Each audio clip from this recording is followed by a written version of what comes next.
Seeing at 6 p.m., I'd like to call the February 16th, 2022 regular meeting of the Kenai City Council to order. I'd like to welcome everybody this evening and would ask that you rise if you're able to and join me in the Pledge of Allegiance. I pledge allegiance to the flag of the United States of America and to the republic for which it stands, one nation, under God, indivisible, with liberty and justice for all. Clerk, please call the roll. Vice Mayor Glendenning. Here. Councilmember Baisden. Here. Councilmember Sonart. Here. Councilmember Petty. Here. Student Representative Thibodeau is not here. Councilmember. Okay. Councilmember Winger. Present. Councilmember Naxted is not in attendance, and Mayor Gabriel. Here. You have a quorum. So, got one thing before we get to agenda approval, council, is we have a member of our Planning and Zoning Commission here this evening who has decided to retire and take a break from city service. Is it, for folks who don't know, Mr. Springer, who's I'm referring to here, sitting in the front row, it was actually was our building inspector for the city of Kenai for how many years, Bob? Almost 20. Almost 20 years, yeah. And then we were able to, he went into private industry with the real estate, and then we were able to wrangle him back onto the Planning and Zoning Commission, 7 years ago, which was in my opinion, a great pick for that Planning and Zoning Commission. You served that commission very well. It was sad to hear that that you were going to think about retiring, but you did say that you're going to, get through the draft land management plan and got through that mostly. So certainly appreciate your timing with that. And so I just wanted to take a minute and present you with a certificate of appreciation for your service on the Planning and Zoning Commission.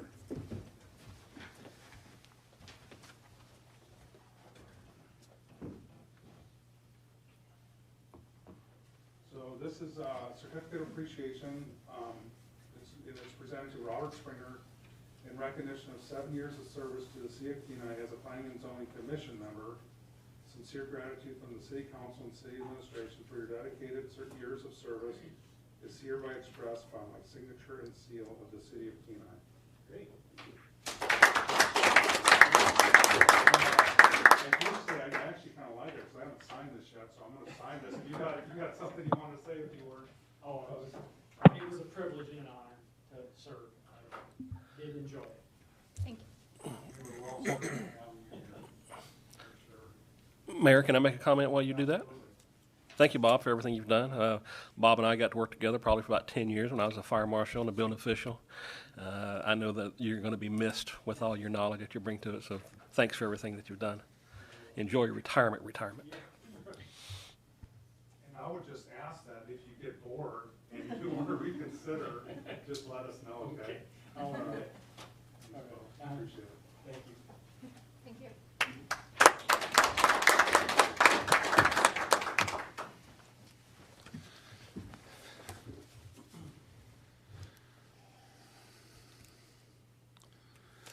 Next up, Council, we have agenda approval. And before we get to that, I'd like to call your attention to the laydown that you should have in front of you with requested additions to the packet.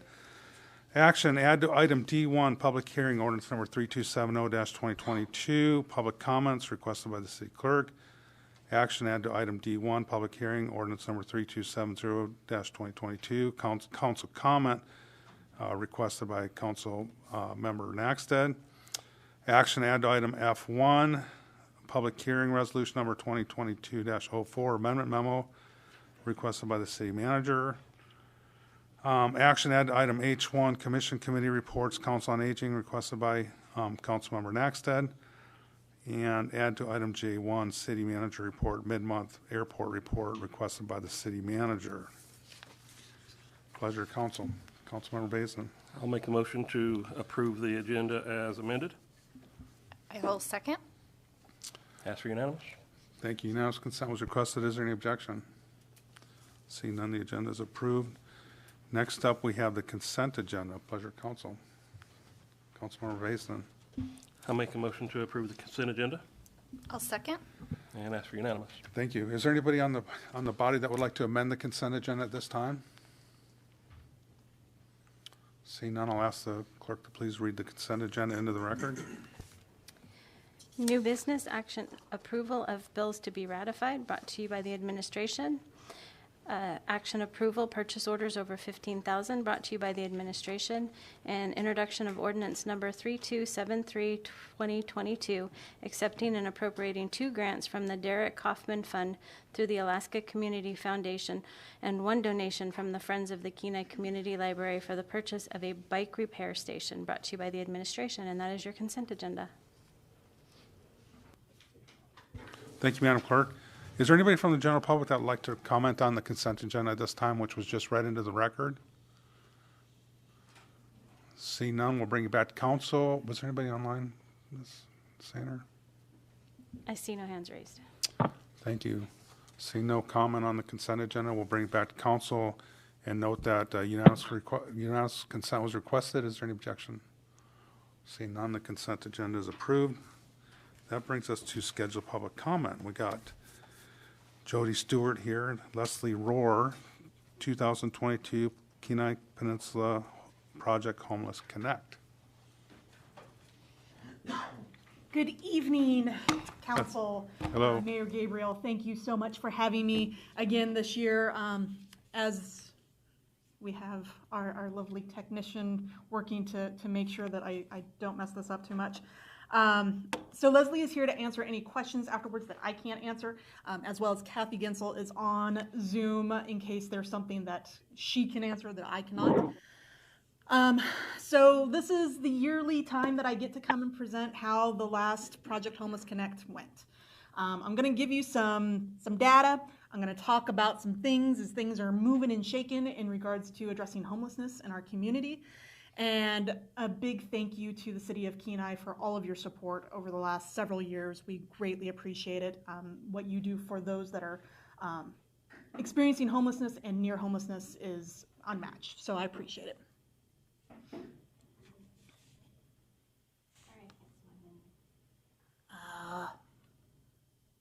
If you go to the little bottom one, down, if you go to this one. Thank you. Aha. Okay. Alrighty, so these are our goals. Our goals really haven't changed. We do want to provide data for you. That's our ultimate goal for today.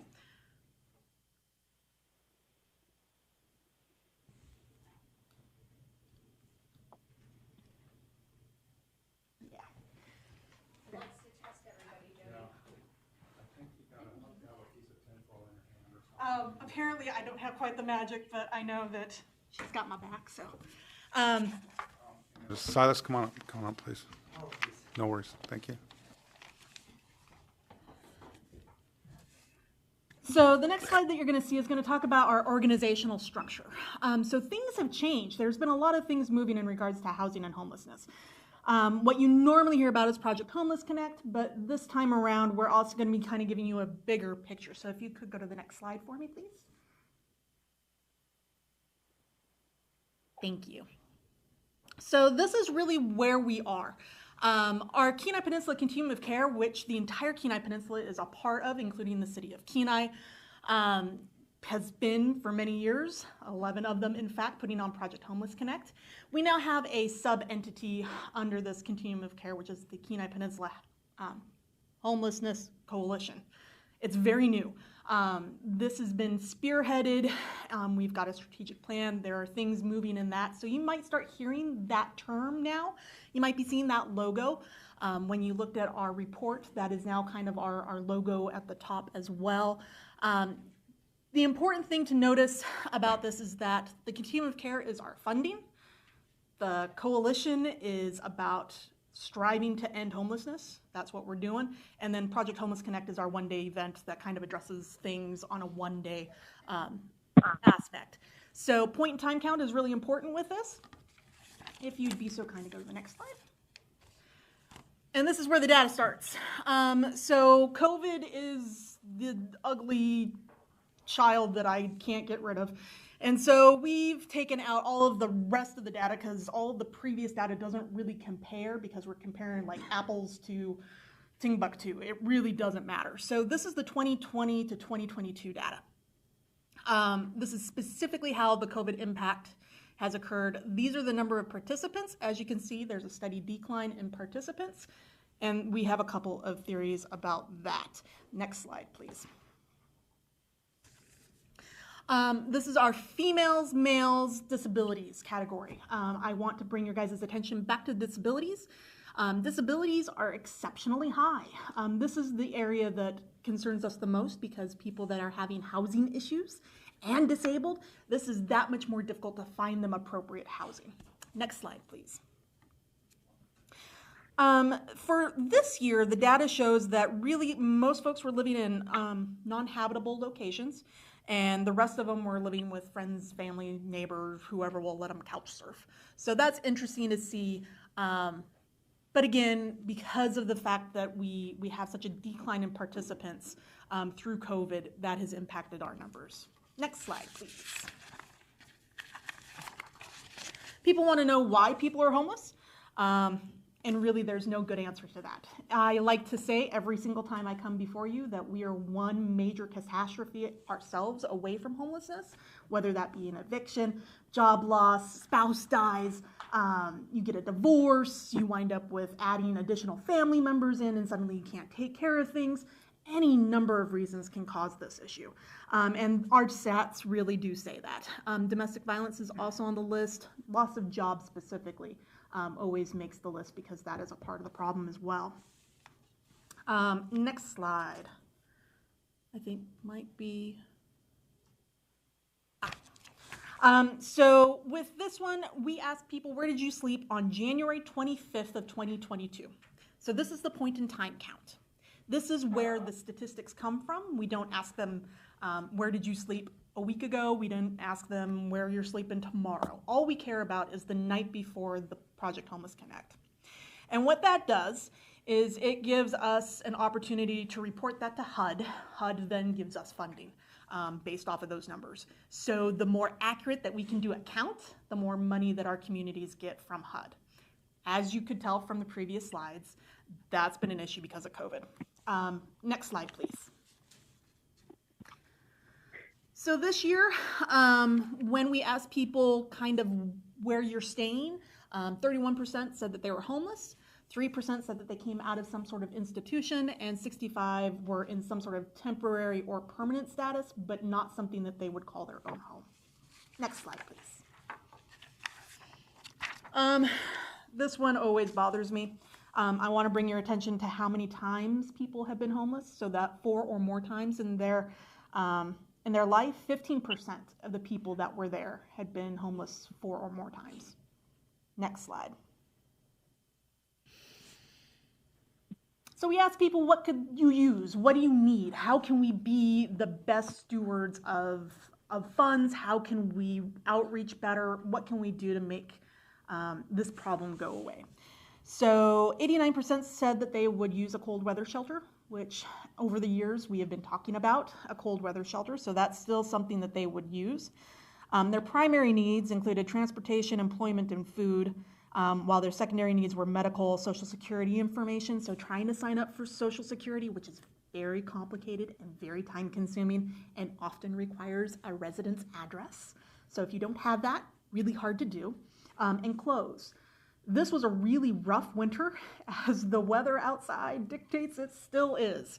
And so the other kind of side note to that is ice cleats this year were one of the things that people requested that we just didn't have. It was a need that we weren't able to meet. Next slide, please. But here's the good stuff. 7 people requested pet supplies. We had 3 pets receive actual veterinary services. Over 100 kits were given out for COVID testing, so that way they don't have to go into medical locations. They can just go ahead and get tested where they are. We had 7 vaccines administered, and 16 women were enrolled for breast and cervical cancer screening. These are fantastic numbers, so our outreach matters. Next slide. So ultimately, what we're doing is we're trying to address homelessness. We want to get people into homes. And so to give you guys a good grasp of where we are as a state and the Kenai Peninsula, we're doing things a little bit different this year for giving you guys information. So these are real housing realities for our community. Alaska ranks number 15 for needing the highest wage to afford a 2-bedroom apartment. Everything I talk about for the next few slides is all about a 2-bedroom apartment. It's not a house. It's not a cabin. It's a 2-bedroom apartment. So it's more expensive for people on Social Security.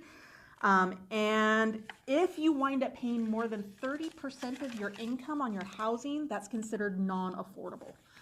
So that's also the umbrella that you need to understand this with. Next slide, please. So we have a minimum wage of $10.34. It costs the average renter for a 2-bedroom apartment $23.74 to be able to afford that 2-bedroom. I hope you can see a discrepancy there. So unfortunately, you have to work 92 hours a week at minimum wage to afford a 2-bedroom apartment. I can barely even comprehend what that must look like. For a 1-bedroom apartment, so let's downgrade a little, let's have more people and less space because, people can't afford it, 71 hours of work a week. Next slide, please. So here you see our country in comparison. So those really dark blue states are all states that have to receive more than $23 an hour to afford a 2-bedroom apartment. And we are one of a few. There's a lot that are, 17 to 23, but we're in the category of more than $23 an hour. Next slide, please. So with all that negativity, again, we can't do Project Homeless Connect without the support of everyone here, everyone in our communities. Everybody this year was just phenomenal. These are our sponsors. These are people that went above and beyond this year, to say the least. I'd certainly like to say thank you for allowing me to speak today, and I am more than happy to answer any questions if you want to go to the last slide. We're here because no one deserves to lose hope. We're here for them, and I am speaking on behalf of those that wouldn't normally come to a council meeting to speak to you about this problem. Thank you. Thank you, Ms. Stewart. Any questions? Councilmember Winger. Thank you, Mayor Gabriel. Jody, thank you for coming and giving the presentation. I always enjoy when you come in and give us the update. I just had a couple of questions. I noticed in the slide in 2022, domestic violence had dropped.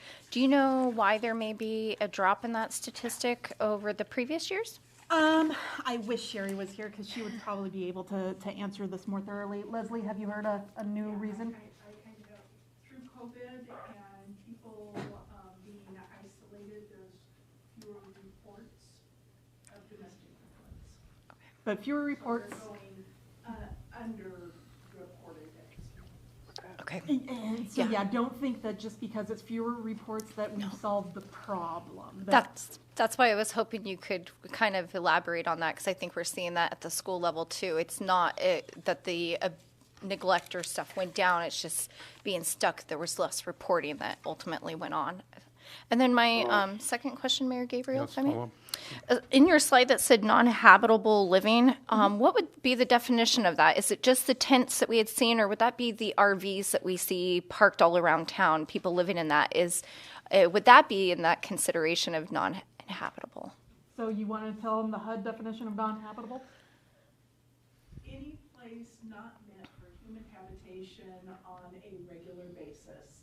So that it includes hotel, motel, it includes the RVs, any more than 1.5 people per room.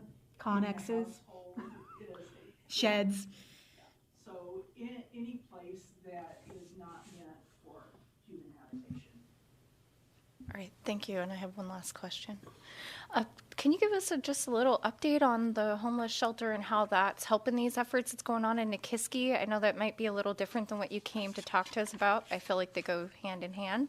Can you give us an update on that project? I will turn that over to Leslie in a moment. Okay. I do want to share that, again, from Project Homeless Connect, from that concept, really it's that focus on that cold weather shelter, the ability to be able to, on days like today when the weather is awful, to have someplace to go.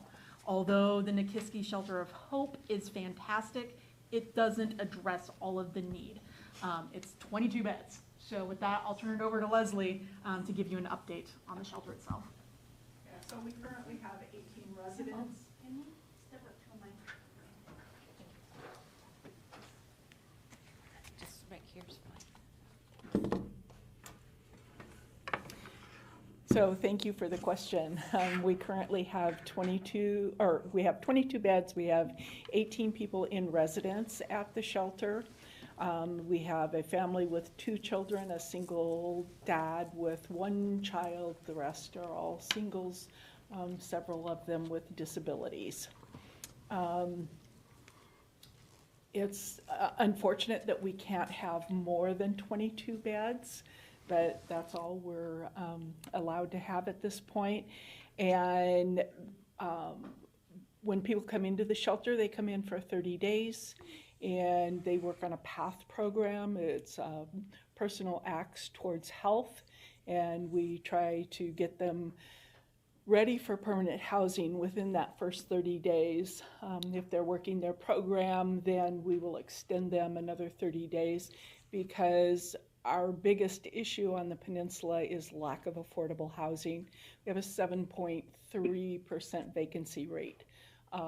And most of those are not in the affordable rent category.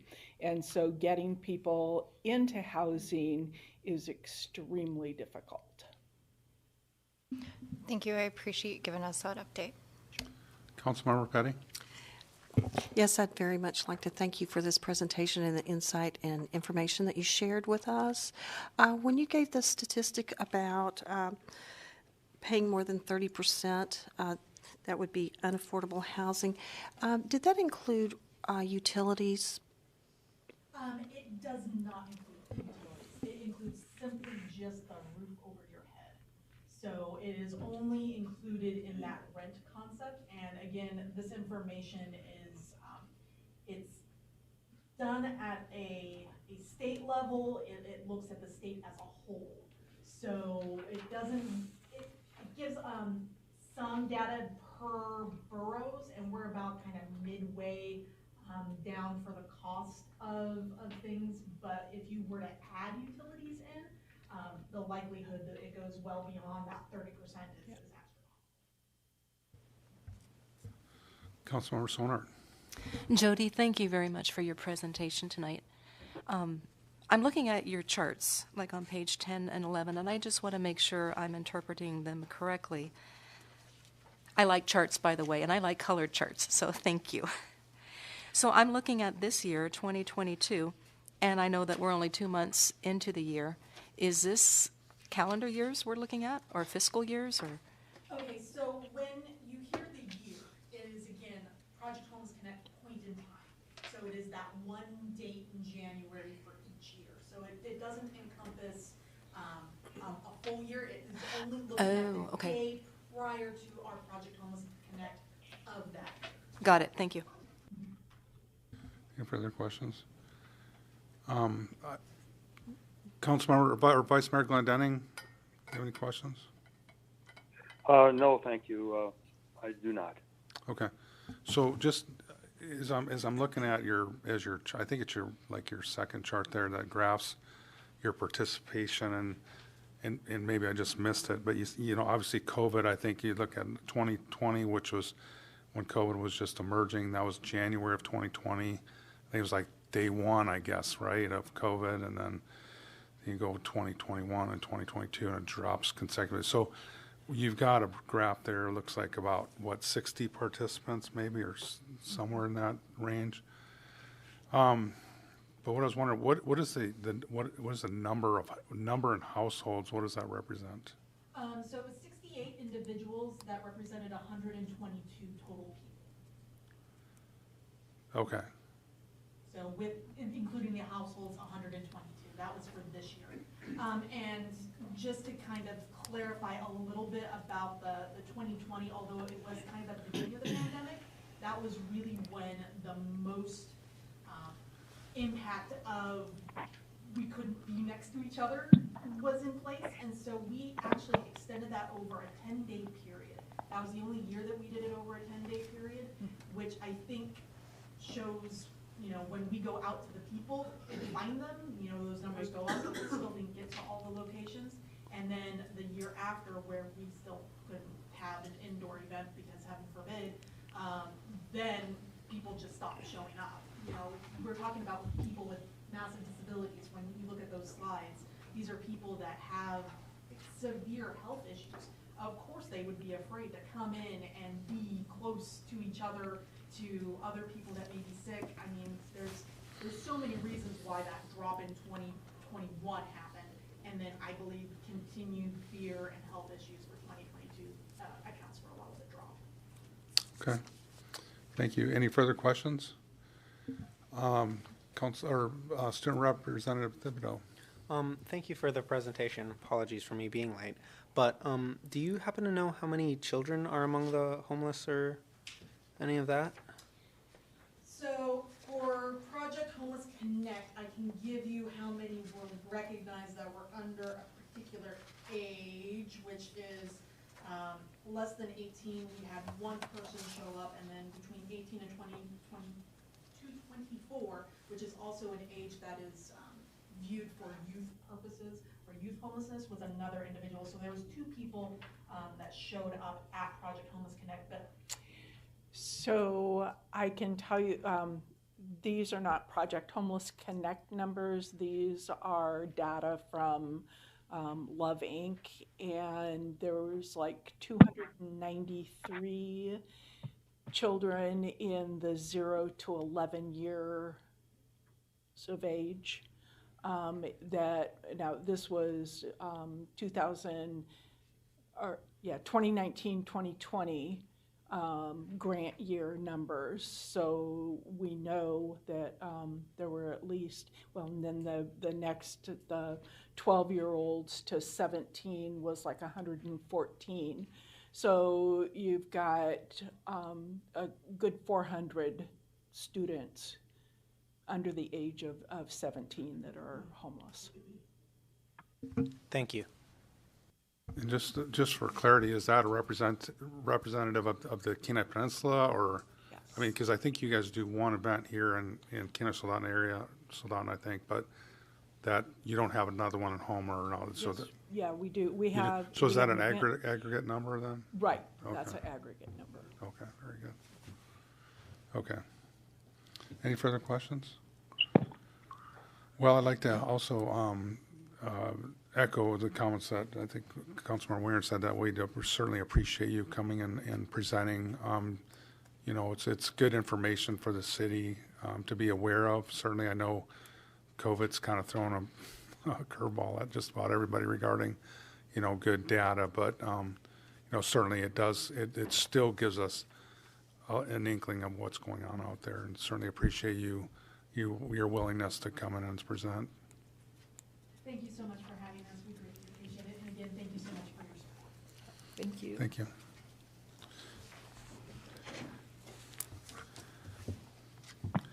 We have no other scheduled public comments this evening. Next, we'll have unscheduled public comments. Is there anybody from the general public that would like to address the council at this time on any item that is not on the agenda or consent agenda? Please come forward or raise your hand.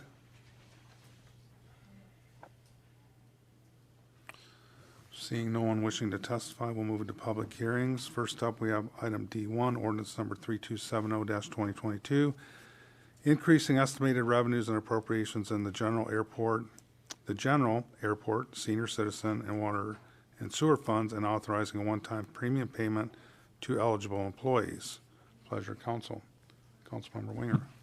I'd like to make a motion For ordinance number 3270-2022, increasing estimated revenues and appropriations in the general airport, senior citizen, and water and sewer funds, and authorizing a one-time premium payment to eligible employees.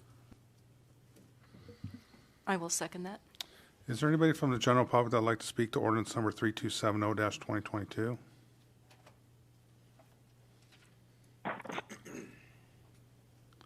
Is there anybody online? Okay, Mr. Peck, you have the floor.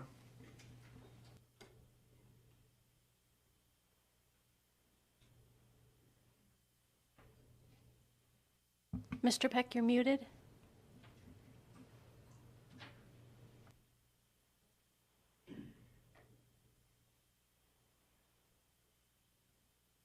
There we go. I was reading the ordinance, and a thought came to mind that maybe some of that money that would be allotted to the city employees, which they're well deserved. But I wondered if some of that could be used on if there's past due utility bills that people have, which they're worked out payment arrangements with the city to pay back the past due amount that was caused by COVID, unemployment, that kind of thing. I know this is not a question and answer session, so I just wanted to throw that out there as a possible use of that money. That's it. Thank you. Any questions of the body for Mr. Peck? Councilmember Winger. Thank you, Mr. Peck. I appreciate you being here to testify, and thank you for sending an email to us as well on this issue. That is something that the body has worked with. So we did put in, as you had mentioned in your email, payment arrangements for those accounts. And then we recently found out about a program that would be able to assist those people. Maybe, Paul, do you mind giving a little information on that? But we do have a program in place, and maybe the city manager can give a little more information. Mr. Ostrander. Thank you, Mayor Gabriel. Councilmember Winger. So, and actually Terry Eubank may be able to provide better information, but it's a state-sponsored program that allows folks to apply and receive payments for their utility bills if they qualify. And I believe Mr. Eubank also confirmed that, actually I'm not going to speak for him, I know he checked to see if it was eligible for overdue payments as well, and he can speak to that. Mr. Eubank. Thank you, Mr. Mayor. Councilmember Winger. Yes, we did confirm with the state, and the state program actually it was kind of difficult to confirm with the state because most aren't working they're working from home right now. But we did dive into the program itself, and we're able to determine that there are provisions with it to pay arrearages. It's really a program designed to keep people from getting shut off or people that are currently shut off to get them back into service. So it does have provisions for paying arrearages on people's accounts. Thank you, Mr. Eubank. Just follow up to that. How would one apply? Do they apply directly with the city, or do they directly apply with the state? How would that work? Actually, let's finish up with our public testimony first, and then we'll maybe move to more specifics like that. Any other questions of Mr. Peck? Seeing none, thank you, Mr. Peck, for your comments this evening. Thank you. Is there anybody else from the general public that'd like to comment, provide testimony on ordinance number 3270-2022? Christine Hutchinson. Ms. Hutchinson, do you have the floor? Yes. Thank you very much, Council, for taking my comments. I am opposed to this as well, and you do have my email that I sent earlier today. Well, I understand that the employees have not gotten COLA additions to their wages. I understand that. However, I do not know that basic private sector employees get COLA increases every year. And I do feel, like it said in my email, that these employees are well paid, well compensated with leave, benefits, and other things.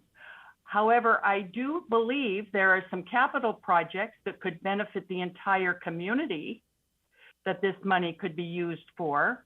I happen to notice on recent review of the capital projects that some of them, a couple of them put together, would match this amount of money.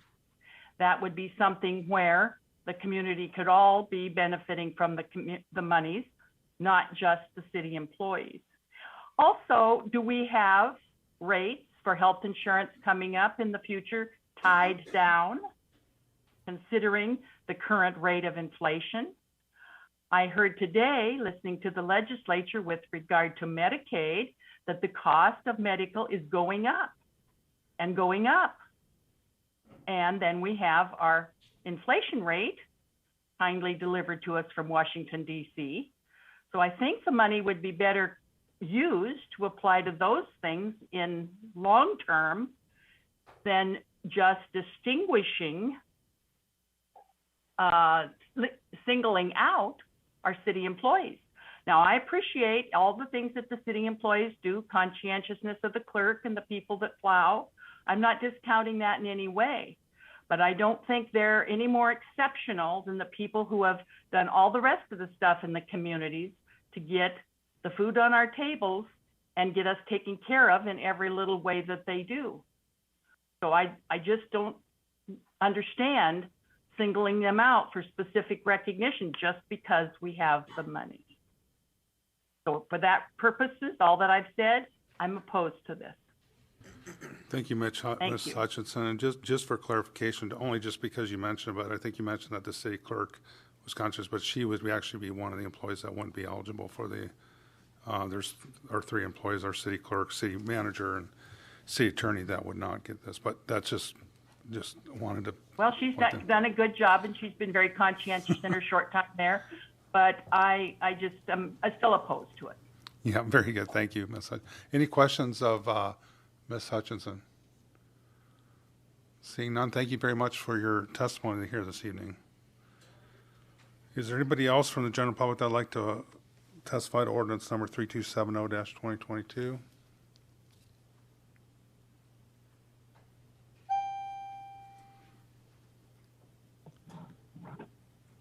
Seeing none, we'll bring it back to council.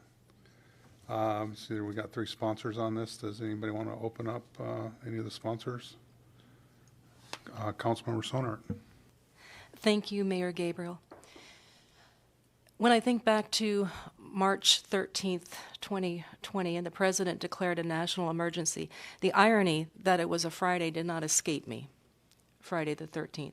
And if I look at that now and I count, I think we're at 703, 702 approximately days to 15 days to flatten the curve. We're now over the 700-day mark on having to deal with COVID. And I was one of those employees that had the option of working from home. I chose to go in at times and I chose to work from home, but as an employee, I was given that option. Many of our city employees did not get that option. Our policemen did not have that option. Our firemen did not have that option.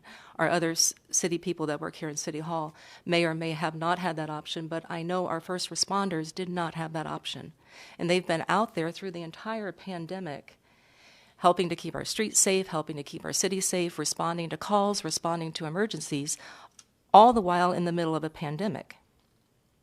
Now, as this has been going on for 703 days now, you know, we hear bits and pieces of different companies and in our community of giving their employees hazard pay, people who work at grocery stores, people who have to man the checkouts and deal with taking somebody's credit card or taking somebody's cash.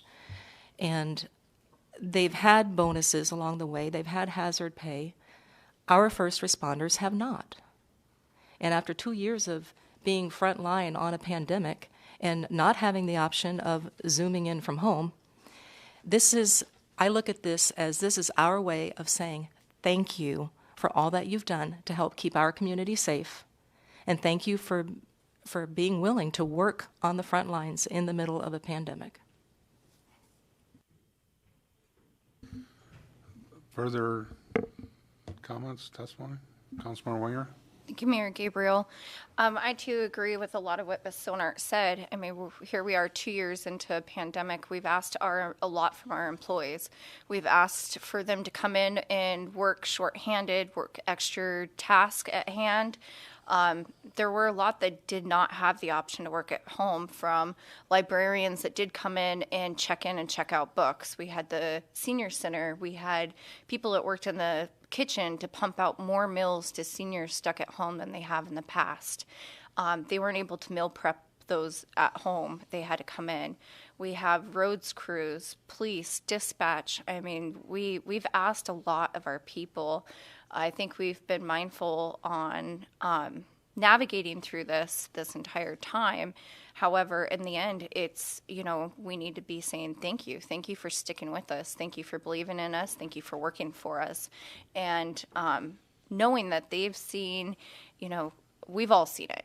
That's true. We've all seen a cost of living increase, but some employers are making that right. Some have added in bonuses, some have upped their pay, some have done hiring bonuses. And just like anybody else, we're just trying to navigate this for the best of our people. We need to retain our employees. We need to be appealing. We have quite a few positions open. We need to let them know that we're going to ask them to navigate through the impossible with us, and we're going to take care of them. And ultimately, we just are trying to take care of our people. During the pandemic, as Ms. Sonart said, we were impacted. We were told to stay home. A lot of our first responders, I know quite a few of our first responders that work secondary jobs. They weren't able to work those secondary jobs. They were deemed are essential. Therefore, they couldn't go work a construction job or a fishing job. So ultimately, there was loss of income to their households and their families.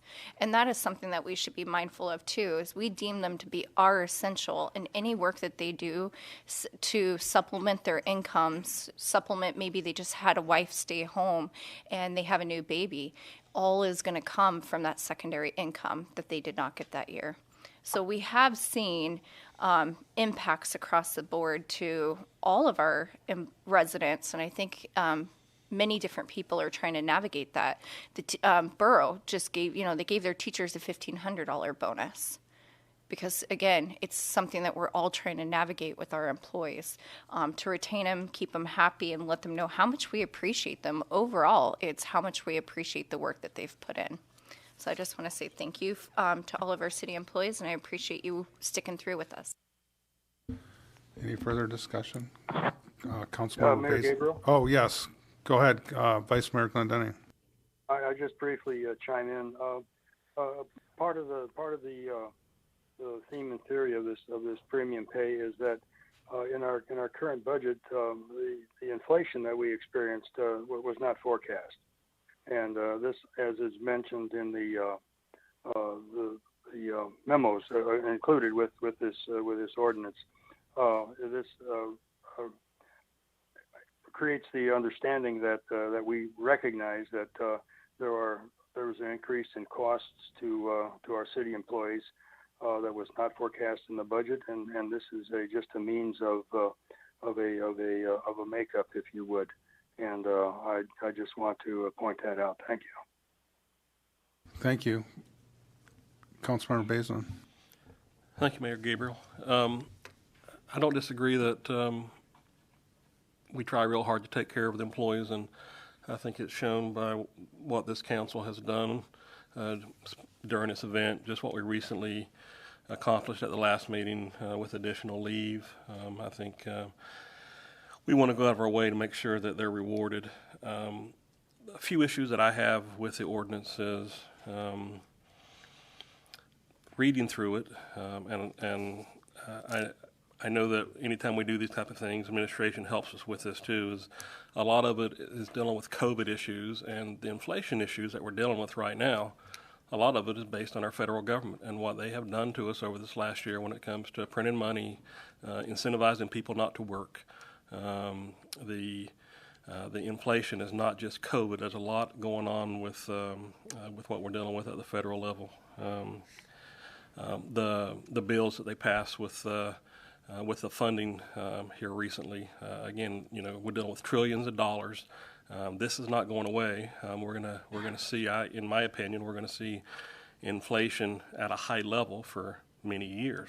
I don't think it's going to come back as quick as it went up. I looked at this, and it's a large number. It's $250,000, and my biggest issue that I have is a $250,000 decision that we're going to make without having more public testimony and more time with it. And I don't know, one of the council members sent in an email for us to look at about adding this conversation into our budget for FY23, our FY23 budget that we're going to have, and having those conversations. And I can't say I disagree with that, because it's such a big number. So probably that would be my recommendation. As it is right now, I can't support it.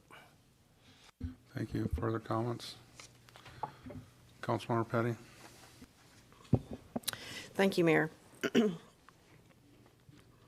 I just want to start out and say that I appreciate all the contributions that all the city employees have put forth. And this is a very large number, $255,913. That's $250,000 to our city employees from the general fund is a good intent. However, if enacted, potentially could be divisive between the employees and the city taxpayers, because the resources that are in the general fund come from taxes, from sales tax and property taxes. Additionally, the ordinance fails to provide an analytical justification for the determination of the sum for each of the employees as it's making any financial decision.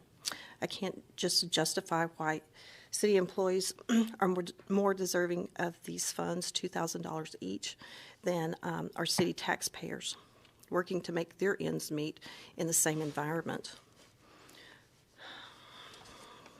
I do not believe that the transfer of these unbudgeted taxpayer funds are warranted.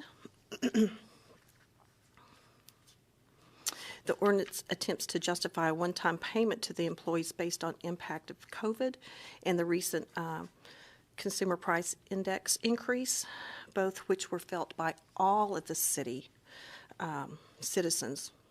It's not just limited to our city employees. The ordinance recognizes that the CPI did decrease between 19 and 20, and because of that, there was no cost of living increase put into the budget. And no one has a crystal ball, and no one could see this, but with all the resources, like Councilman Baisden mentioned, with all those extra dollars printed, that inflation was to be expected. Most workers and business owners who will be effectively paying this premium payment do not have most of the benefits or the umbrella protection that all of our city employees do have, which includes health insurance. And health insurance, looking forward, is going to be in a double-digit increase that we're going to have to budget for this year. Our employees also have the opportunity for paid vacation, sick leave, 12 days of paid holiday leave, retirement plan, and paid time at home if they were diagnosed with COVID-19, which we were considerate of our employees to make sure that they were compensated in that manner. I think that the council will agree that every employee is highly valued and greatly appreciated. And there's many ways to show our appreciation, but I think that this is an ill way to do it. And we have a budget process that is formal, and we're in the process of doing that. And I would not be supporting this in any way. Thank you, Mayor. Thank you. Further comments?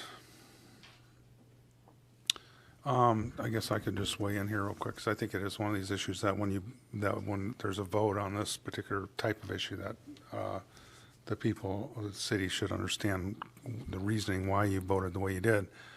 I would just like to echo, for me, this comes down as in probably parallel comments to Councilmember Basin and Councilmember Petty, is that And first of all, I just want to say I appreciate, I know administration was on board with this also, which would probably push me a little bit more into supporting, knowing that they're the ones that are going to be putting the budget together. And I appreciate them doing that for employees. This is a discussion, I'm not opposed to this in the sense that, yeah, they probably do deserve a bonus of this type. I was a little conflated a little bit with the sort of first responder and then tying it to inflation. But at the end of the day, I think for me it comes down to this is a budgetary. It's $255,000, almost $256,000 that would be probably more appropriately fleshed out during the budget process, which we will be having a budget work session. We generally do it around April, the beginning to the middle of April. And I don't think that's too much of an ask to just have folks be patient enough to see how this works out. We don't know even then whether we're going to be, what our health care costs are going to be, and in addition, what other inflationary costs we're going to be, what projected revenues.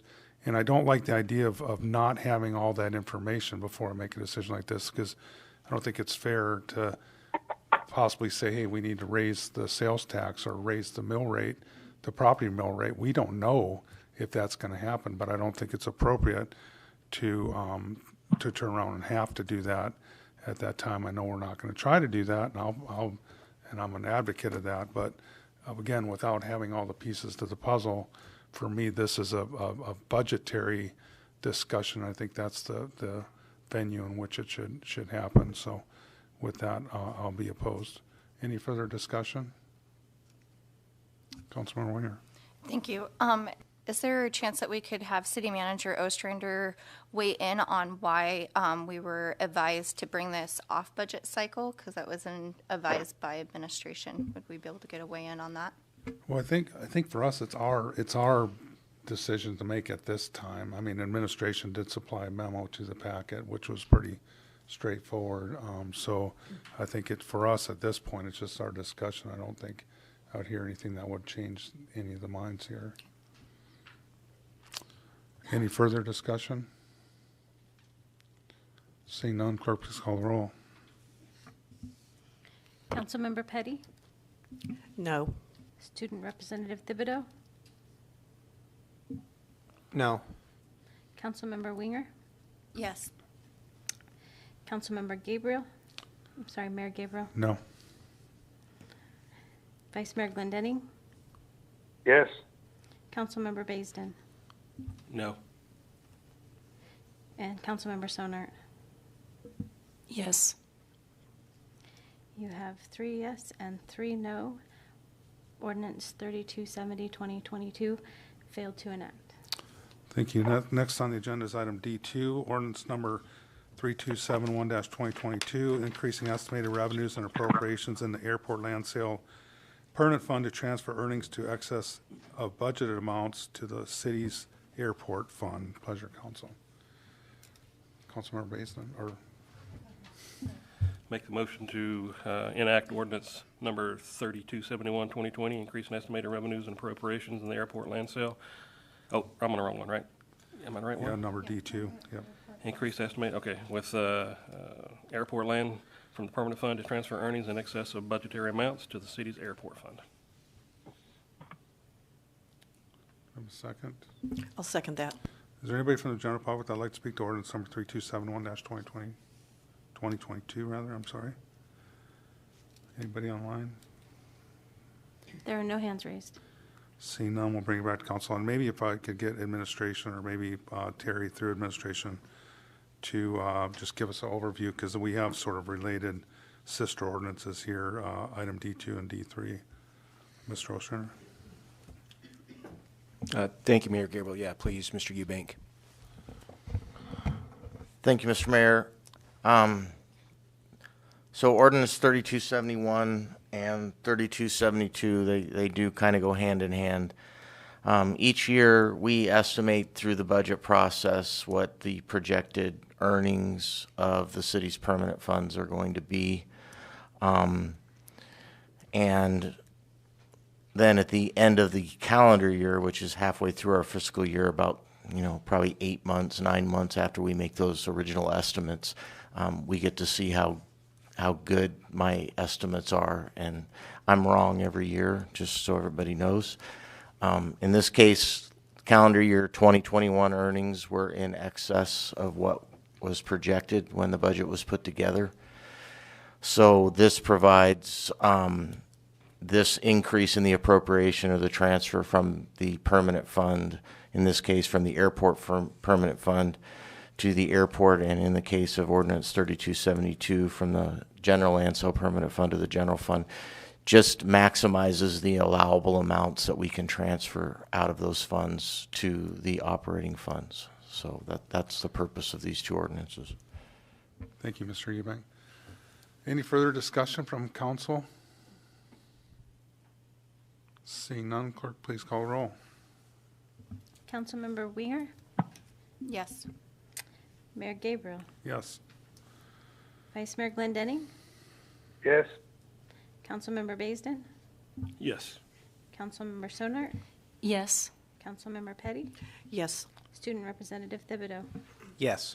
You have 5 yes votes. Ordinance 3271, 2022 is enacted. Thank you.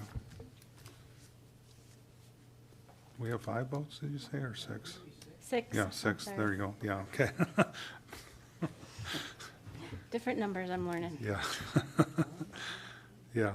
That comment, it can run to the math here, but thank you, Mrs. Sainer. Next up, we have item D3, ordinance number 3272-2022, increasing estimated revenues and appropriations in the general land sale permanent fund to transfer earnings to in excess of budget amounts to the city's general fund. Pleasure, council. Councilmember Baisden. Move to enact ordinance number 3272, 2022, as you read it. I'll second that. Yeah, that was good. Perfect. Is there anybody from the general public that would like to speak to ordinance number 3272-2022? Anybody online would like to speak to it? Raise your hand, please. There are no hands raised. Seeing nobody wish to testify, comments, deliberation from council? Seeing none, clerk, please call the roll. Vice Mayor Glendenning, Yes. Councilmember Baisden, Yes. Councilmember Sonart, Yes. Councilmember Petty, Yes. Student Representative Thibodeau, Yes. Councilmember Winger, Yes. Mayor Gabriel. Yes. You have 6 yes votes. Ordinance 3272, 2022 is enacted. Thank you. Next up, item D4, resolution number 2022-09, authorizing budget transfers within the Kenai Recreation Center Improvements Capital Project Fund. Pleasure, council. Councilmember Baisden. Move to enact resolution number 2022-09, as the mayor read. I'll second that. Is there anybody from the general public that would like to speak to resolution number 2022-09? There are no hands raised. Seeing none, we'll bring it back to council. Mr. Ostrander, do you want to give us a little 35,000-foot overview on this one? Thank you, Mayor Gabriel. So this resolution transfers 3 accounts into one account to supplement some funding that is anticipated to be used for roofing replacement, rooftop HVAC replacements, and potentially water heater replacements. So this resolution transfers $379,000, just over $379,000 into this account, and along with the other money that's in that account, there will now be a total of $1.1 million available for construction on the rec center. It is important to point out that there is an additional $280,000 that is in the capital improvement plan that the council has yet to authorize, that is requesting $280,000 to supplement the mechanical improvements at the recreation center. There's also a paragraph in here from our public works director that I think it's important to talk about briefly, in that we're really opening this building up, and there's going to be things almost certainly that we will find that we're not anticipating to find. and council may be seeing something from administration in the future if the issues are larger than we think to ask for additional funding. So the 1.1 million, we feel that is going to be sufficient certainly for the roof replacement and additional work. Whether or not it's going to be enough for the roof replacement and the additional work that's going to be needed on that facility, we're just not certain. There's a lot of unknowns still. Thank you, Mr. Ostrander. Any comments, deliberation from council? Councilman Winger. Thank you. I was kind of hoping that once we get a scope of what future work would be needed in this, that we could have a discussion of what this is going to continue to cost the residents of the city to operate. What ultimately, how much is this facility being used? What is it bringing in revenue-wise? And is this going to offset us sinking millions of dollars into an older building? Has been a question I've been asked a lot. So maybe we can get kind of an overview of the needs on the building once the survey is done, and then kind of get an update on what this building has ran as in expenses. Mr. Ostrander. Yeah, thank you, Mayor Gabriel, Councilmember Winger. So once this design work is completed, which is underway right now, we'll make sure that council gets a full accounting of what that design work does indicate. You know, and I will also say that you know, the rec center, as far as how much revenue it generates, it does not generate a lot of revenue. It's a quality of life issue. You know, it provides a lot of opportunities for a lot of the residents of the city to recreate and exercise in that facility, but it's never going to be revenue positive. I think the bigger question is whether or not this building is worth investing money in for the long term. And I think that's probably what your question really is. And this design work should address that. It's going to do an analysis of the entire building and determine whether or not there is still significant enough useful life in that facility to warrant the investment into it. But we will be sure to provide that to council. Any further discussion? Seeing none, clerk, please call the roll. Councilmember Baisden? Yes. Councilmember Sonart? Yes. Councilmember Petty? Yes. Student Representative Thibodeau? Yes. Councilmember Winger? Yes. Mayor Gabriel? Yes. Vice Mayor Glendenning? Yes. You have 6 yes votes. Resolution 2022-09 is adopted. Thank you, Ms. Sander. Next up, we have item F1, unfinished business. I learned it's not old business, it's unfinished business tonight. Resolution number 2022-04, awarding a 3-year contract for the purchase of Microsoft software, and there's a clerk's note here at the January 19th, 2022 meeting. This item was postponed to this meeting. A motion to enact is on the floor, so we'll pick it up at that point. I would also like to note that there is a substitute resolution accompanying this with a requested amendment. So it's already on the floor. Probably appropriate for someone to move the substitute, and then maybe we can amend. Councilman Winger. Thank you, Mayor Gabriel. I'd like to make a motion to amend the 4th whereas by replacing zones. Let's move the substitute first. Sorry. Okay, so we can. I'd like to make a motion to move Resolution 2022-04, awarding a 3-year contract for the purchase of Microsoft Substitute. Second that. Substitute, second. And second. Very good. Any discussion from council? Thank you, Mayor, if I could. This is.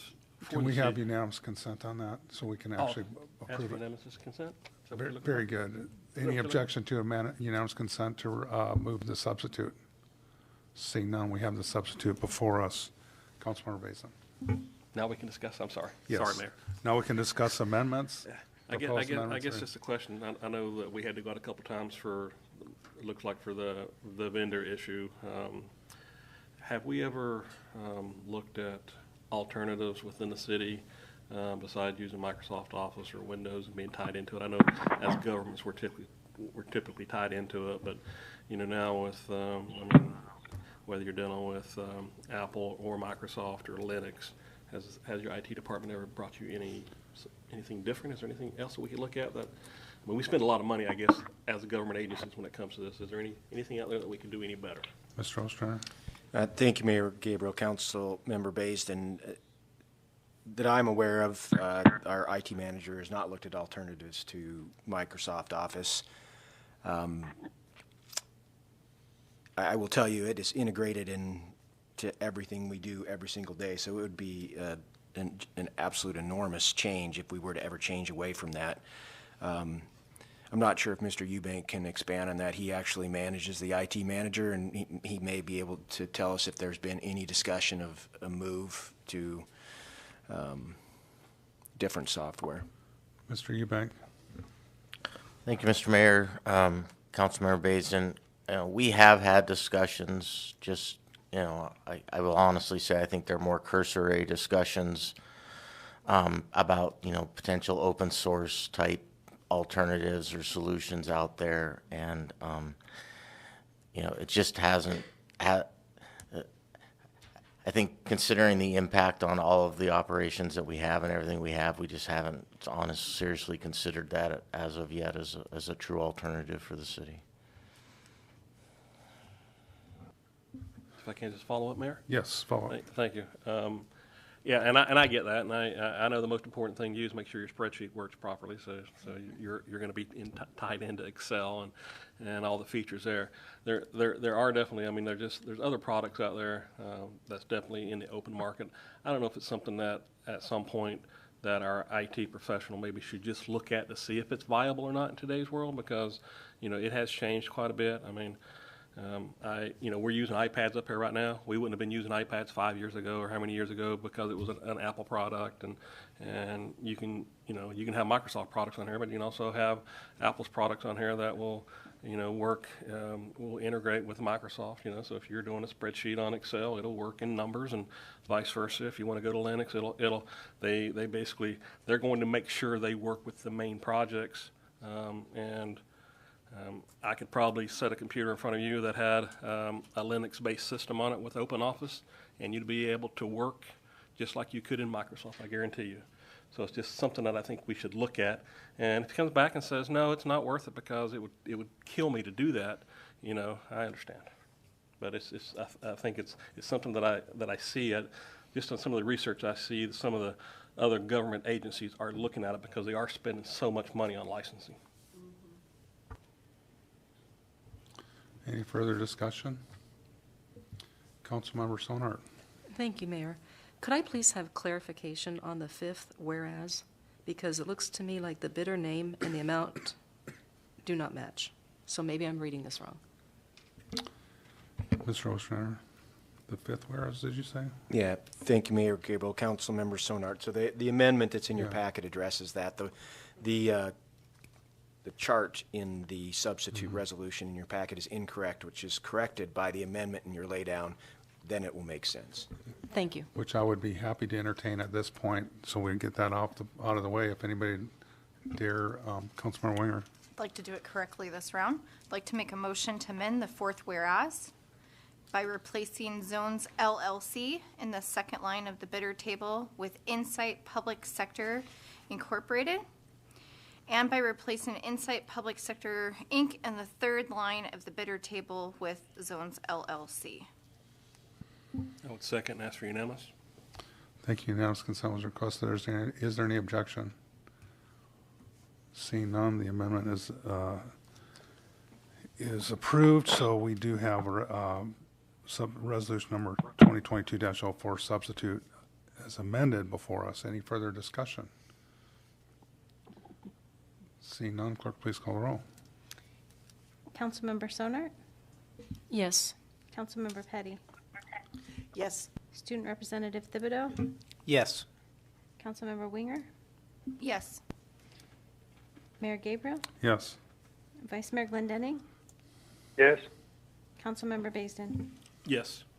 You have 6 yes votes. Resolution 2022-04 substitute as amended is adopted. Thank you.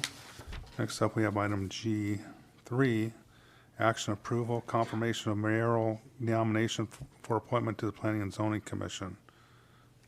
Brought by myself. Pleasure, council. Councilmember Petty. Yes, I would like to approve the nomination of the mayor for the planning and zoning appointment. Second that. Second. And just for clarification, Victoria Askin is my nomination for planning and zoning. Discussion on the motion? Ask for unanimous. Unanimous consent was requested. Is there any objection? Seeing or hearing none, Victoria Askin is now reappointed, I guess, back to the Planning and Zoning Commission. Thank you, Council, for that. I appreciate that. Next up, we have item G4, action approval.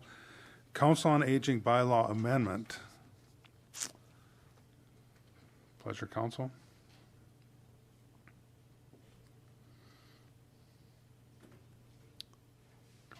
Councilmember Basin. Sorry, Mayor, I was reading. Yes, reading. That's right. I'll have, if you just make the motion to approve, I'll have Ms. Sanders speak to it, okay? Make the motion to approve the Council on Aging proposed bylaw amendments. I'll second that. Very good, thank you. Ms. Sanders, can you give us an overview of this, please? Thank you, through the mayor. The Council on Aging has had a problem. They are one of our boards that has 9 members, and they've been having a problem filling their membership. And instead of reducing the membership permanently, we've put in place mechanisms that will allow them their quorum number to drop based on their membership. So they have 6 members now. It could never drop below 4, so they would need 4 members to form a quorum, and this just allows a little flexibility. There was also a little bit of housekeeping in there, and there was one additional, the amendment to Article 1. Prior, it required 5 members to be participants in the senior citizen program, and by deleting paragraph 3 in Article 1, that would also tie to a majority of the current membership. That way, there's a little more flexibility. Our hope is to fill the full 9 positions, but allow them to have meetings when they can't. Very good, thank you. Any questions of the city clerk? Any discussion of the motion? I'd ask for unanimous. Very good, thank you. Unanimous consent was requested for approval of Council on Aging bylaw amendment. Point of Councilmember order. Petty. Can you do a unanimous consent on an ordinance? This isn't an ordinance, this is an action approval item. Oh, I beg your pardon. Please excuse me. Yep. Thank you. Yep. So is there any objection to unanimous consent? Very good. Thank you. So this action approval item is approved. Next, that brings us to commission committee reports, Council on Aging. I think we do.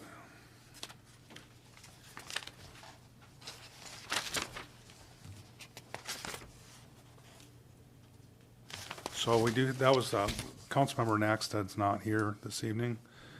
He's absent, so he did submit this in the laydown. I'll just go through it real quick so we do get it on the record. So these were the following are his notes in report for the latest Council on Aging meeting. Charles Thornton was sworn in, which makes the membership a total of 6. Rachel Craig was elected unanimously as the chair. Roy Williams was elected unanimously as the vice chair. The change to the bylaws were approved after a very thorough discussion and recommended for council approval, which we just did.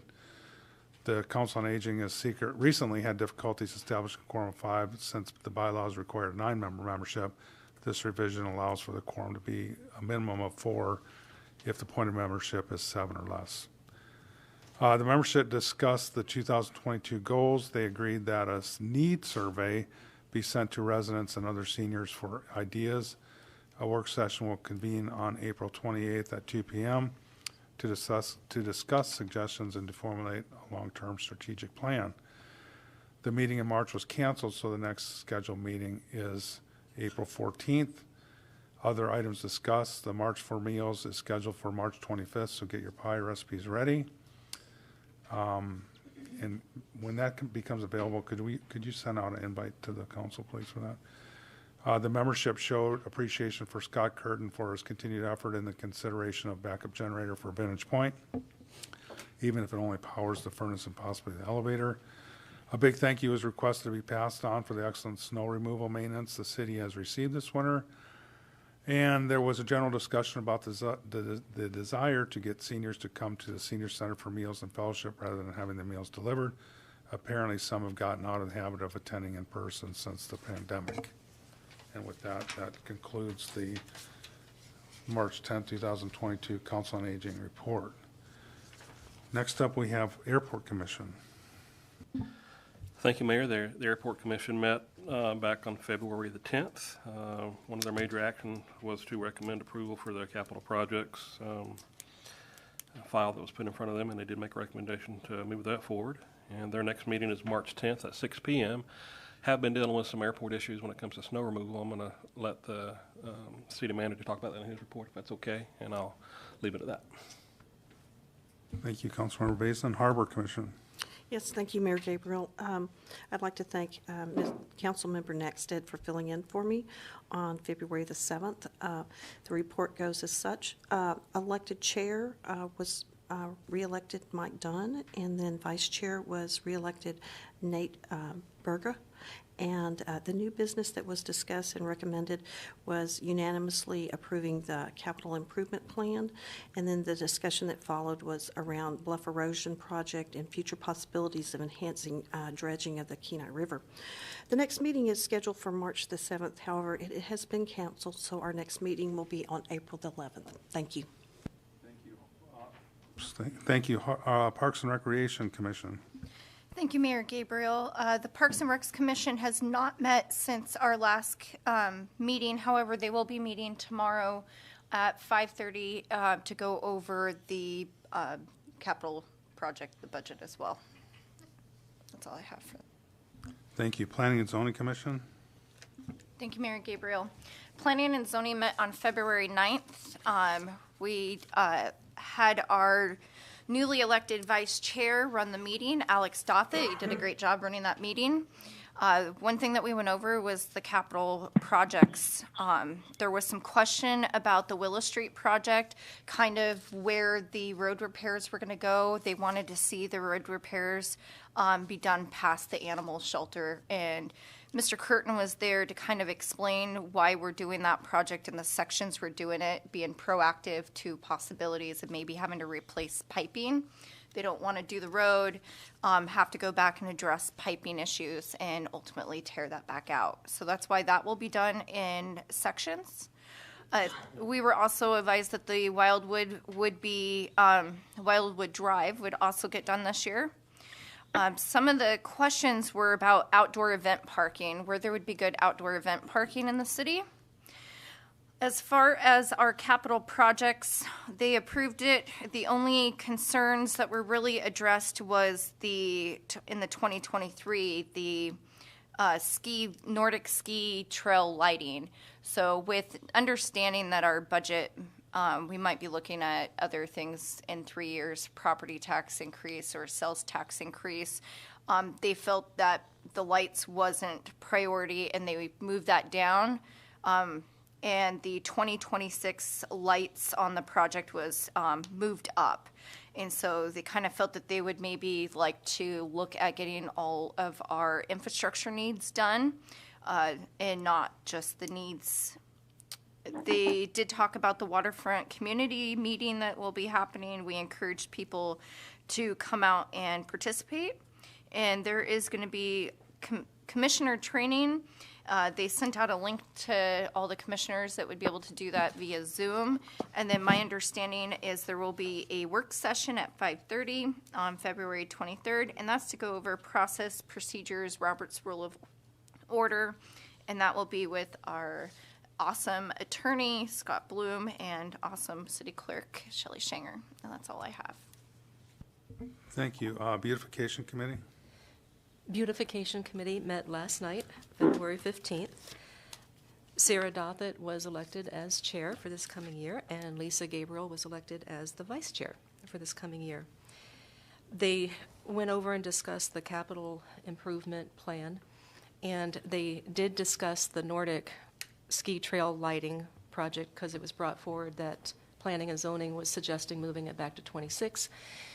And it was suggested that perhaps there could be some funds shared between that project and the softball dugout, which is the suggestion that those two projects flip from 23 to 26.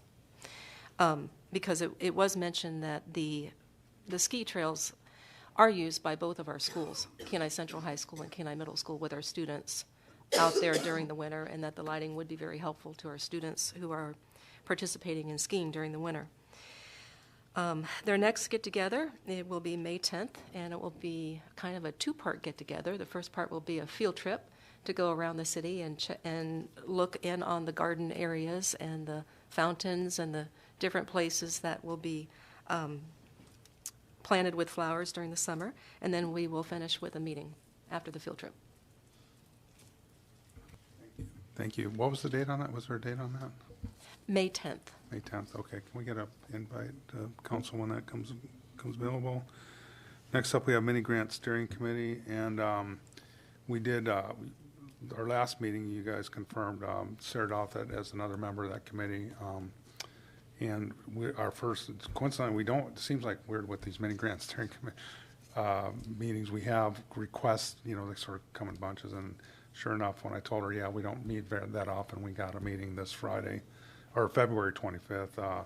So there was an application from Will Sherpanek from the Kenai High School to discuss a bathroom application for the Ed Hollier Field over at the football field. So look forward to seeing what that's all about once I get the packet. And with that, that's my mini grant steering report. I should have a report on that after that. Under report of the mayor, we did have a Seabelt meeting right after, the day after our last meeting here, and coincidentally it was about tourism. And if you recall, we had Dividing Point had given their presentation at that meeting, so I was able to point them at, you know, some of the discussion was what communities are doing to increase tourism, so that was pretty good timing. Also attended a Zoom meeting with Senator Murkowski. It was a mayors and managers Zoom meeting to discuss the infrastructure money and how that will be, you know, doled out over. It's a multi-year program. There'll be a symposium that'll be I'm not sure if Paul's going to speak to this, but it's sometime in April. They'll do a symposium in Anchorage to give communities a better understanding of sort of how this money and roadmap will work. On that same note, we actually had I was reached out by Bert Cottle, who was the previous mayor of Wasilla, who now works for the Governor Dunleavy as his outreach coordinator, to work with local communities to advocate for the GO bond to get that put on the ballot for this fall. And as you recall, we have $6.5 million that would go towards our bluff erosion in that. So we definitely have a vested interest in that.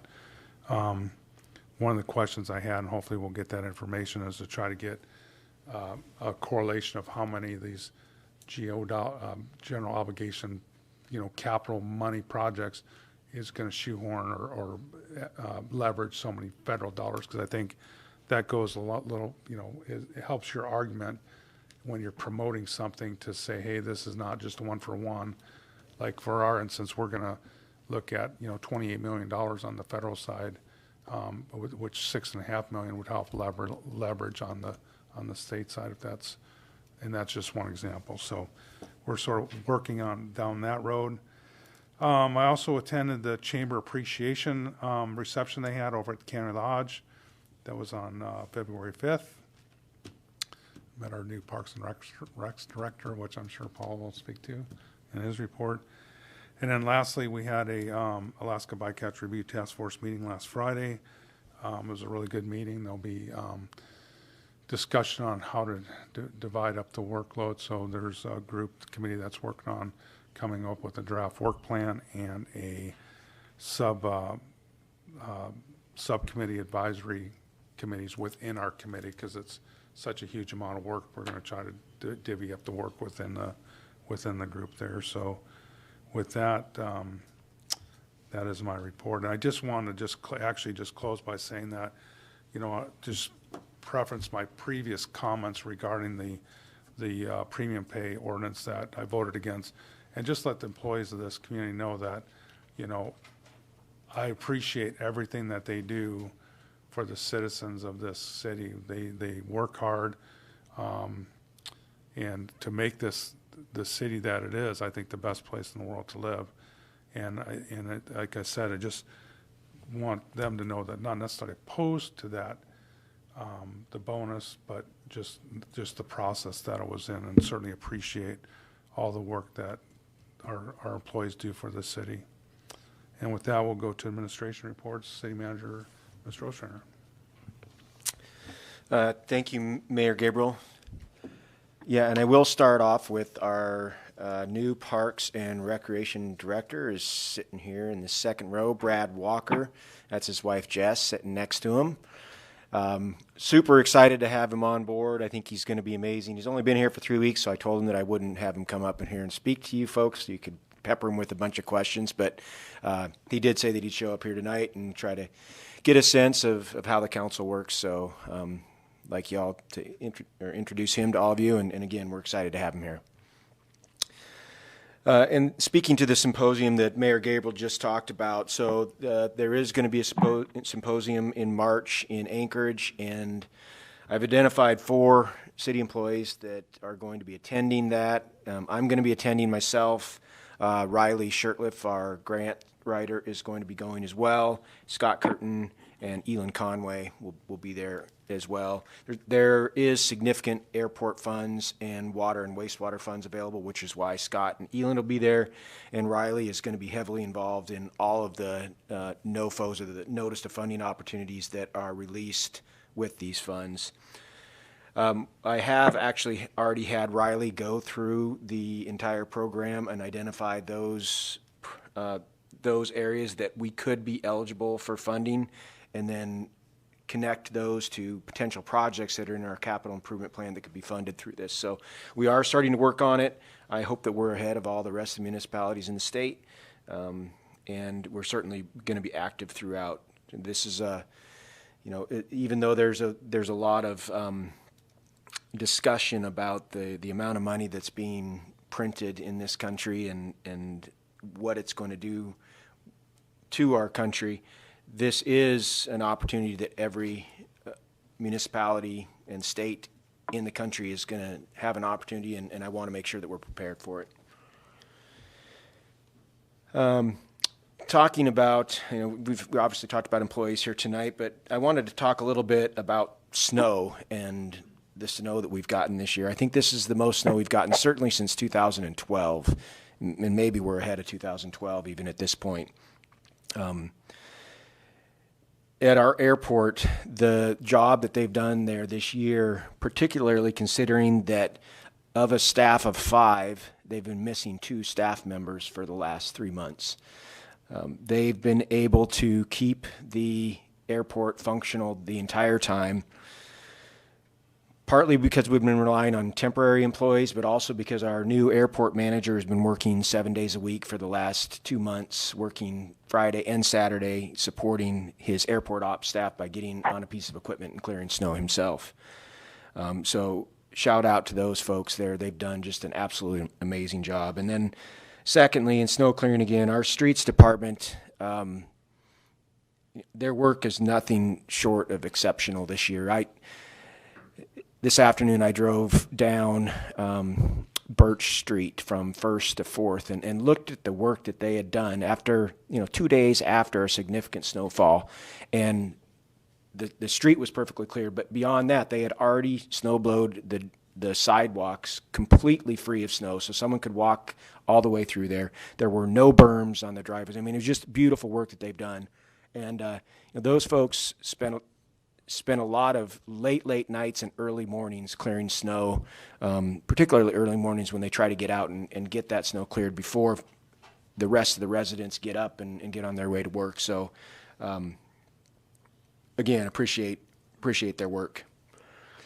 Also on the topic of snow, Councilmember Baisden talked about it earlier. The airport, there's a lot of snow, and when there's a lot of snow, seems like there's limited places to put it, and that's something that we're dealing with here at the airport now. We've got lessees on the airport that are running out of room to store snow. We're running out of room to store snow. I wanted to give council a heads up because there is a provision within these leases that says that the lessees are responsible for removal of the snow from their leaseholds at no cost to the city. And what has happened historically is that they would remove the snow from their lease and put it on the airport property, and then when the airport cleared, they'd take that snow away. A large majority of the snow that we pushed was pushed onto a lease lot that, as of last year, is now under active lease with a private entity. So we've lost that ability to store snow there. So what that means is that the snow that we do have to push, we have to push further than we have before, and potentially even get to the point where we have to actually haul snow. So we did notify lessees in October of this year that we would continue to function as we have for the last 10, 15 years. They can push the snow onto the airport, and then we would push it and remove it. But we told them that was the intention, was that would change next year. So they would be responsible at that point, pursuant to their lease and the contract that they have with the city, that they would have to remove the snow from their property. There's some tenants that have serious concerns about that, and we understand that. And I met with Elin, the airport manager, and met with one of those lessees today, and told them that we're going to work through this in a way that makes sense. So more to come on that, but you may hear, and I know that several council members have already heard from some of those tenants, but we're going to continue to work with them and figure out what makes the most sense and is the greatest benefit to the airport.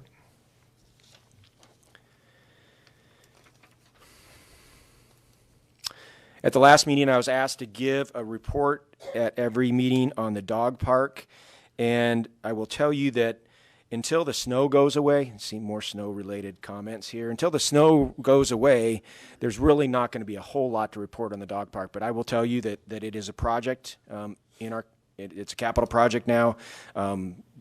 The administration is going to become actively involved once we can get our arms around what we've got in the spring. So if it's okay with council, I won't provide a report at every meeting. If something changes between now and then, I'll be sure that I bring it up.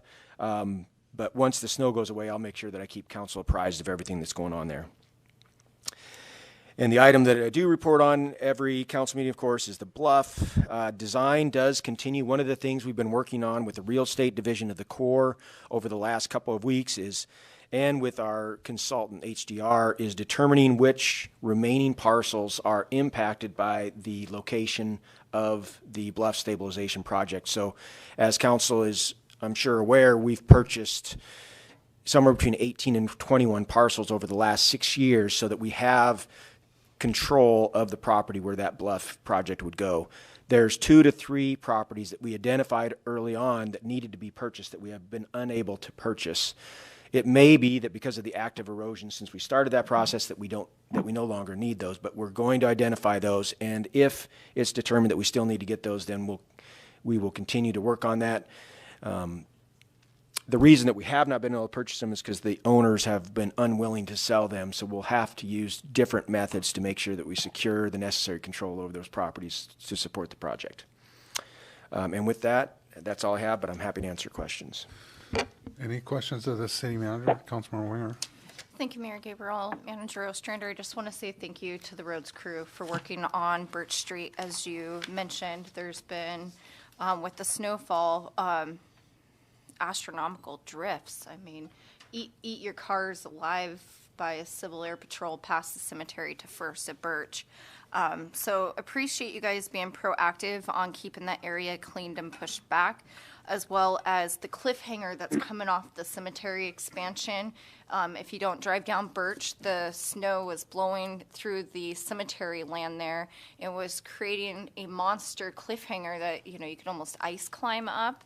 And they were able to go out with blowers and chisel that down and chisel it back. So we just really appreciate them coming out and working on that area as much as they really have this year. The airport snow kind of goes hand in hand with that area because a lot of it blows from the airport over into the road. Question that was brought up with today going to the airport with snow was, can that snow be pushed over to the floodplain basin that is being drained? Would that be an adequate place to look at for snow storage instead of trucking it out? Mr. Ostrander? Thank you, Mayor Gabriel, Councilmember Winger. I did tour the area with Elin today, and it was really informative for me At this point, that's a really long push to get things over there. So if you were to use that as an area of substantial storage, I think you would actually end up having to haul it to some extent over there. The one thing that we're going to have an opportunity to do here shortly that Elon pointed out to me today was right now the lighting on the airport runway itself sticks out of the ground 5 or 6 inches, and there's an opportunity when we redo the runway to actually make that flush with the pavement itself, which opens up opportunities to push snow in areas that we wouldn't now because we're worried about destroying those lights. So Elon does have a lot of different ideas on how we can increase snow storage, and he's going to be looking to implement those in the next couple of years. Thank you. And then I just have one other question. The only thing I didn't hear you give an update on would be the waterfront, and I know we have a community meeting. Can you let us know what we've done to advertise that community, what the parameter of the outreach is? Are we working on getting all community involved, or are we just looking at a 500 square foot radius to that area that gets a mailer? What are we doing to get community involvement? I haven't heard any advertisements, so if I haven't seen or heard it, I'm guessing maybe others haven't. Mr. Ostrander? Thank you, Mayor Gabriel, Councilmember Winger. So we did send out the postcards in that area that you're referring to. So the most, assuming they've checked their mail, most of those landowners have received notice of that now. So the interested parties that are owners there have received it. We've also submitted, I believe we put information on our website. I know we put information on our website. I believe we posted to our Facebook page. We need to have a discussion with the consultant on who the responsible party is for marketing, and I haven't gotten an answer on that yet. But there is going to be a marketing campaign, and if it hasn't launched, if it has not launched yet, but it will be launched shortly. The question at this point is whether or not that's going to be the city that's going to be pushing that, or is it going to be the consultant? And I had that conversation with Christine Cunningham yesterday, and just we haven't got resolution. Yeah, if you could report back to us on kind of how that process is going to go, because I would think that those landowners obviously have a vested interest, but I would hate for 14 landowners to dictate what 6,500 people are going to ultimately pay for. So I'd like to see an actual community involvement and not just landowner involvement, maybe a separate meeting for landowners to kind of talk with them and discuss it. Might be appropriate, as well as trying to get more community involvement. Mr. Ostrander? Thank you, Mayor Gabriel, Councilmember Winger. Yeah, it's critically important that we get both. We need landowners and the community. You know, the way that the contract is structured, it doesn't allow for a separate meeting for both, but we understand how important it is that the community gets involved in this because it is their vision for it, and without their input, there is no vision. So we have to make sure that we get the message out and we get folks to show up. Any further questions of the city manager?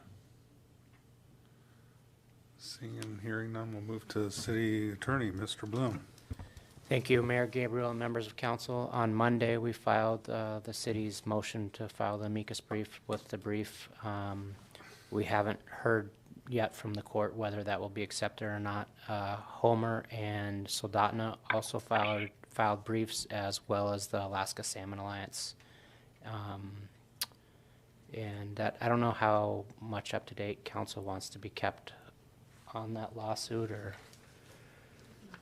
I would probably suggest that if we do, we're waiting to see if that's accepted. That would definitely be something we'd want to hear about. But then maybe, I don't think there'll be much in between a judgment. Is that correct, Mr. Bloom? Yes, thank you, Mayor Gabriel. I'll definitely let council know whether or not our brief's accepted. I anticipate that it will, and then the next step is for the defendants to file their briefs, and then there will be a reply brief, and then oral argument, and then a decision. They're asking for a decision before June so that the fleet can fish in the federal waters if that there is a favorable decision. So I'll keep council informed, but just on the big stuff. Yeah, definitely. I'd say the two landmarks, if it's all right, is that number one, our amicus brief gets accepted, and then number two, whether they're allowed to fish this summer in the EEZ. That's all I have. Happy to answer any questions. Any questions of the city attorney? Seeing none, we'll move to the city clerk, Ms. Sainer. Thank you, Mayor Gabriel. I have nothing to report. Any questions of the city clerk? Seeing and hearing none, we will move to additional public comment. Is there anybody from the general public that'd like to address the council at this time? If you're online, you could raise your hand. I see no hands raised. All right. Seeing no one wishing to testify, we'll move to council comments. Let's start off with Council or Vice Mayor Glendenning. Thank you, Mayor Gabriel. Well, I've been almost a month down here in sunny Florida, and I have a new knee. I think I'll set off metal detectors now coming through the airport coming back home, but going well. I threw away my cane 10 days ago. Well, I keep it close by in case I have to climb stairs, but progress is going very well, and I'm pleased with that. Just drifting back to snow drifts. My phone, all my phones, ringing off the hook. Snow. Where's the snow going to go? Where are we going to plow it? You know, I'm getting stuck.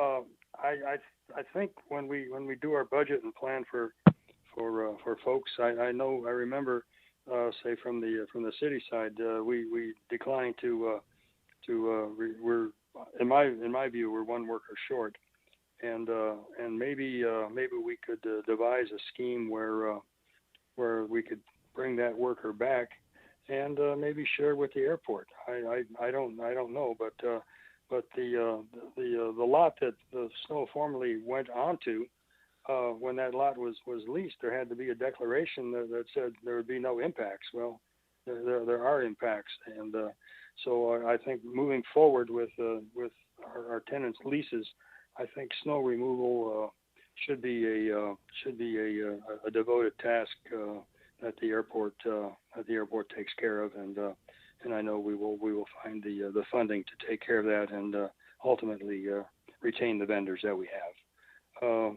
That's it, and I'll be back this weekend. Thank you, Vice Mayor Glendenning. Let's go with Ms. Petty. Thank you, Mayor Gabriel. I had the honor to participate and attend the first Thursday art show, and the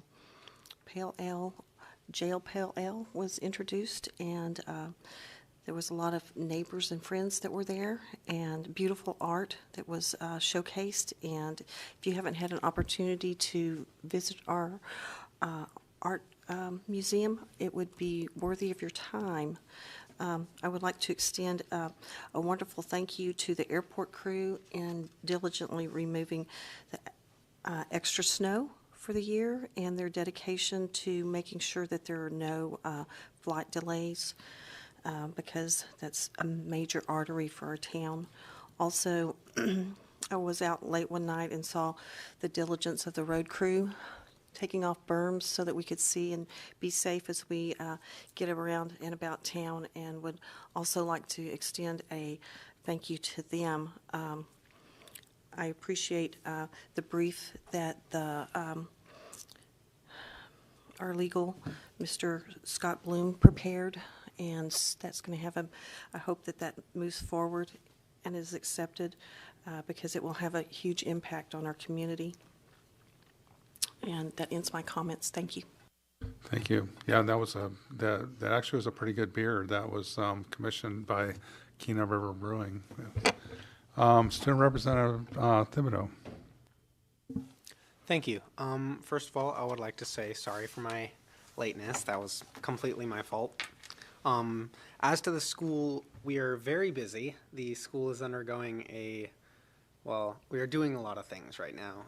Monday, we had Valentine's Day. Valentine's Day was fairly good. We had grams where the students could pay $2 for a candy and a cheesy one-liner to send to someone at school. It was, personally, I did buy one myself. It was pretty fun. We also had the 8th graders come over Monday. So we had a couple groups of those on the student council. I myself was on one of those groups. Show them around the school, the band, weight room, and all those different classes. And then Tuesday, we had some high schoolers, including me, go over to the middle school to show them how to sign up for their electives. And I believe we have over 100 8th graders going into freshman next year. So I can only hope that it goes smoothly. On to more negative news, I would say. There have been, at least I believe there have been reports of theft at the school. One thing that I find particularly funny, if not kind of weird, is a door missing. I do not know if the school purposely got rid of the bathroom door or a student snuck out with a bathroom door, but I applaud the effort. We are also going to do the job shadow program. So many students, I believe it's just juniors? Yeah, just juniors are doing the job shadow program.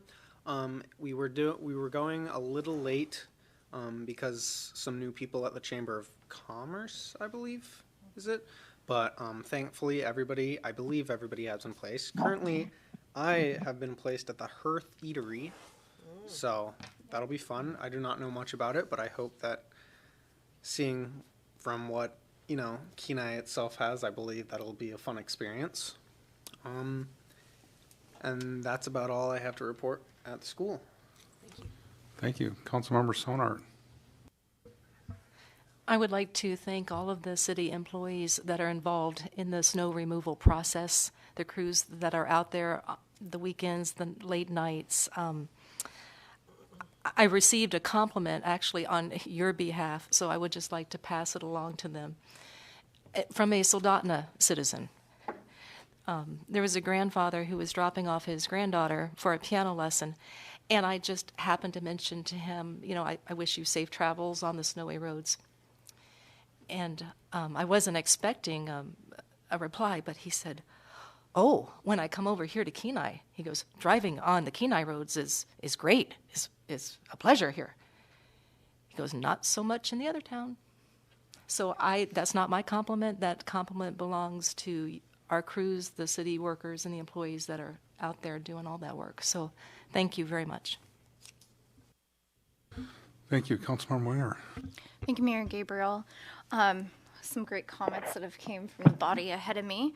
I, too, would like to say thank you for our roads for working hard diligently. We know they've been short-staffed. All of our departments have been short-staffed. I have, too, heard the same comments about Soldotna's roads. As you've noticed, Soldotna has piled their snow up in the middle of the road. Usually they've been more proactive of moving it out, and they haven't been. And it's noticed by a lot of people that they haven't been very proactive and that Kenai is doing a great job working hard on our roads. I would also like to give great recognition to KPD. So Chief Ross, your guys are awesome. They go up and beyond. I've called Chief Ross this last week complaining about an ongoing bus stop issue. KPD was out the other morning, and they sat at our corner with their lights on the whole time. And you wouldn't believe how many people would come up around that corner and go to run the stop sign and then see the cop with his lights on and slam their brakes on. So we just appreciate them being visual and being there, because you could definitely see the wheels turning with people like, oh, maybe this won't be my cut-through neighborhood to go 50 down tomorrow morning. And then KPD had officers shoveling yards. I mean, it was all over social media with KPD getting out and shoveling some elder people that were stuck in their homes. So great job to KPD and going up and beyond. Love of reading, we heard from Miss Ralston at Mountain View Elementary at our last meeting about the love of reading. Their date had to be pushed back, so the new date for the love of reading moved to February 28th. I don't know if you got that email, Silas, but it was moved to February 28th. If you're interested, they do have morning and afternoon time frames to sign up to read to the kids, and you're in 15-minute increments. I'm happy to report, as you heard in my closing comments at the last meeting, I was really upset by the continuing of the mask mandate. Went to the school board meeting, made front page of the paper my first time going to a school board meeting. So it definitely took notice where our city is on their stance, and I'm happy to report that Mountain View removed their mask mandate today when we had no school. I'd like to wish Vice Mayor Glendenning safe travels home. I am excited and looking forward to the March Meals on Wheels. I think that's great that we're getting back to normal. And then the only thing I didn't hear Silas report on, we heard a little bit in the mini grant, Kenai Central High School, and I'm just going to read their post here. Kenai Central High School administration would like to ask for your help on a big project. Ed Hoyler Field at Kenai Central High School has been without a restroom facility for spectators since the school opened in the early 1960s. The lack of permanent restroom facilities has forced all user groups to rent and use porta potties to facilitate this need. Porta potties are expensive, with over $6,000 per season. Additionally, the Kenai community deserves a facility that would be proud of when they're hosting home events. Kenai Central High School and Kenai Middle School have 14 programs that utilize the track and field for various purposes, and those programs include Kenai Central High School's cross-country running, football, drumline and marching band, the football cheer, Boys and Girls Club soccer, Boys and Girls Club track, or Boys and Girls, not club, Boys and Girls soccer, Boys and Girls track, and then we have Kenai Middle School's cross-country running, their Boys and Girls soccer program, their Boys and Girls track program, as well as both schools utilizing that area for restrooms. Then we're not going to forget the football that uses it, Pop Warner, as well as soccer players from Boys and Girls Club. So on any typical day, it's not unusual for 200 Kenai Central High School, Kenai Middle School student athletes to be used in the field. Currently, there's no running water or plumb bathrooms for these student athletes. Throughout the year, thousands of spectators, parents, and community members will also use the Kenai Central High School track and field. In addition, numerous local and community Pop Warner and soccer clubs use the facility. They have a concept of a bathroom project. It's going to have 2 bathrooms, a concessions, and a storage area to all housed in the same facility. The estimated cost to the school district is $250,000. The school district has already created a financial account that could have matching funds attached to it as well. The goal is to raise $250,000 to pay for materials and equipment needed for this project. This project has potential to facilitate an academic goal as well. Students have already contributed in finalizing design of their building and their computer-aided drafting class. The hope is to involve construction students with building and facility based on the blueprints they've developed. This will give our kids the opportunity to develop real-world, hands-on skills, as well as instill a sense of pride that they built on. So they have asked for us to contact the school for any further information. I, at that point, suggested applying for the mini grant steering grant, which they apparently did, so I'm happy to hear that. And I think Mr. Baisden, do you mind if I put that out there? As long as it will help. Okay. So Mr. Baisden pledged $5,000 to this program and made a basically, they're looking for 4 other people to pledge $5,000 for the $25,000 to secure the project and get it going. So, I just want to say great job to Mr. Baisden for stepping up and supporting that project. It is needed. I felt that reading this into record would just bring it to light. I was hoping Silas would speak on it, but I think this is a great project. A lot of us up here are Kenai alumni. And I think we know that there is a little bit of need for it, and I'm happy to personally support this as well. Thank you. Thank you, Councilmember Basin.